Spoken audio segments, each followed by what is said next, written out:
Selepas ini, untuk maklumat semua, Inspektor Sheila akan menjadi lagi famous di kalangan rakyat Malaysia.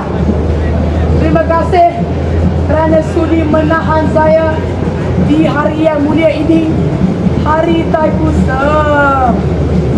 Kalau saya tak popular, kalau benda ni tak masuk berita dan saya meraih populariti, anda tunggu dan lihat. Pihak polis memangnya cemburu kerana saya memang popular di kalangan pihak media, di kalangan rakyat jelata Malaysia.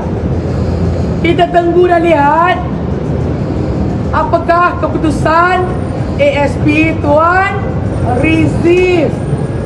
Penjenayah yang ditangkap bersama saya sekarang dilepaskan begitu saja.